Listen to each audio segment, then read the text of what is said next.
নমস্কাৰ আপোনালোক সকলোকে স্বাগতম জনাইছো মোৰ চেনেলৰ অন্য এটা ভিডিঅ'লৈ।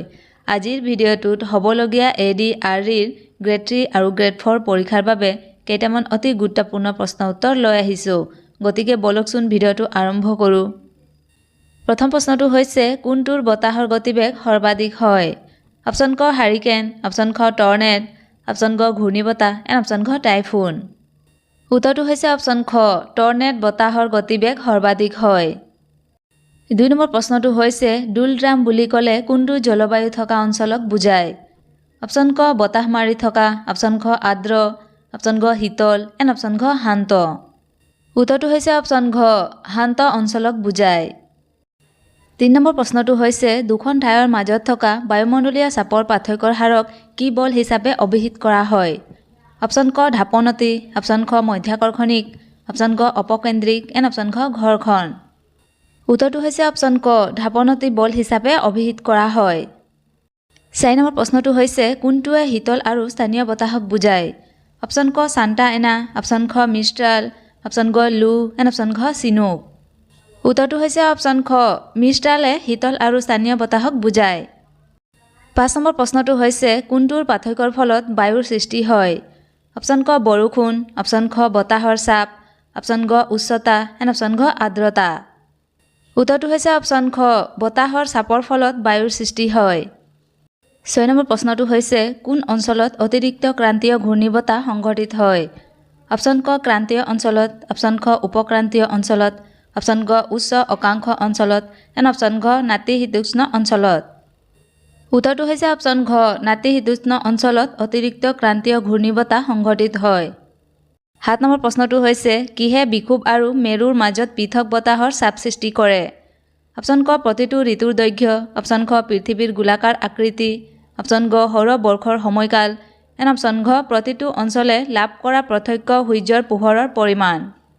উত্তৰটো হৈছে অপচন ঘ প্ৰতিটো অঞ্চলে লাভ কৰা প্ৰত্যক্ষ সূৰ্যৰ পোহৰৰ পৰিমাণ।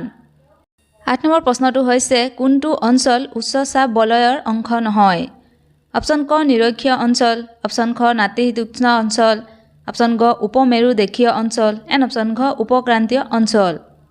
উত্তৰটো হৈছে অপচন ক নিৰক্ষীয় অঞ্চল উচ্চ চাপ বলয়ৰ অংশ নহয়। 9 নম্বৰ প্ৰশ্নটো হৈছে কোন দুটা গেছে বায়ুমণ্ডলৰ মুঠ আয়তনৰ 99% গঠন কৰিছে?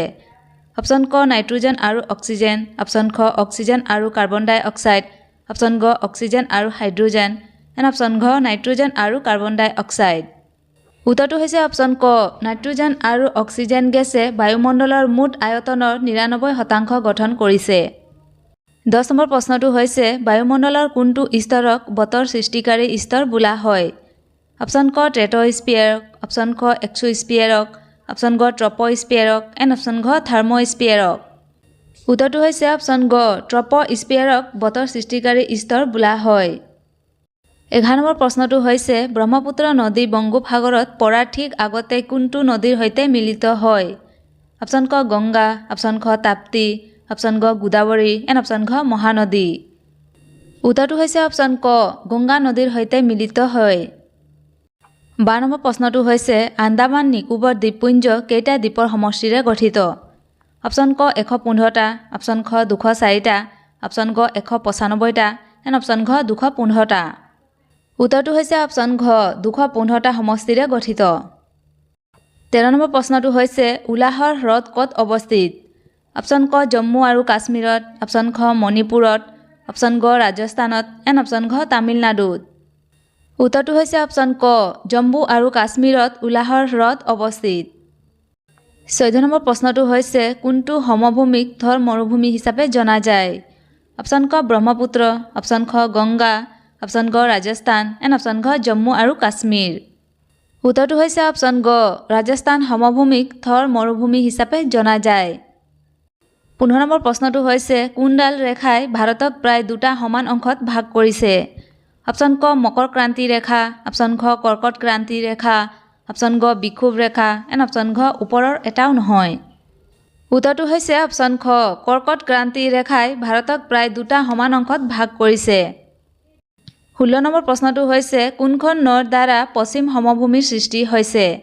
অপচন ক শতদ্ৰু, অপচন খ ব্ৰহ্মপুত্ৰ, অপশ্যন গ তাপ্তি এণ্ড অপশ্যন ঘ গোদাৱৰী উত্তৰটো হৈছে অপশ্যন গ তাপ্তি নৈৰ দ্বাৰা পশ্চিম সমভূমিৰ সৃষ্টি হৈছে 17 নম্বৰ প্ৰশ্নটো হৈছে কোনটো পৰ্বতমালাই উপ হিমালয় মণ্ডলৰ দক্ষিণৰ অংশ হিচাপে কাম কৰে অপশ্যন ক শিৱালিক অপশ্যন খ ঝাঞ্চকাৰ অপশ্যন গ কাৰিকোৰাম এণ্ড অপশ্যন ঘ মহাভাৰত উত্তৰটো হৈছে অপশ্যন ক শিৱালিক পৰ্বতমালাই উপ হিমালয় মণ্ডলৰ দক্ষিণৰ অংশ হিচাপে কাম কৰে 18 নম্বৰ প্ৰশ্নটো হৈছে কোনখন পাহাৰে পূব আৰু পশ্চিম ঘাটক সংযুক্ত কৰিছে অপশ্যন ক আৰাৱলী অপশ্যন খ বিন্দিয়া অপশ্যন গ নীলগিৰি এণ্ড অপশ্যন ঘ অন্তগৰী উত্তৰটো হৈছে অপশ্যন গ নীলগিৰি পাহাৰে পূব আৰু পশ্চিম ঘাটক সংযুক্ত কৰিছে 19 নম্বৰ প্ৰশ্নটো হৈছে কোনখন দেশ ভাৰতৰ সৈতে স্থলসীমাৰ অংশীদাৰ নহয় অপশ্যন ক ভূটান অপশ্যন খ তাজিকিস্তান অপশ্যন গ নেপাল এণ্ড অপশ্যন ঘ ম্যানমাৰ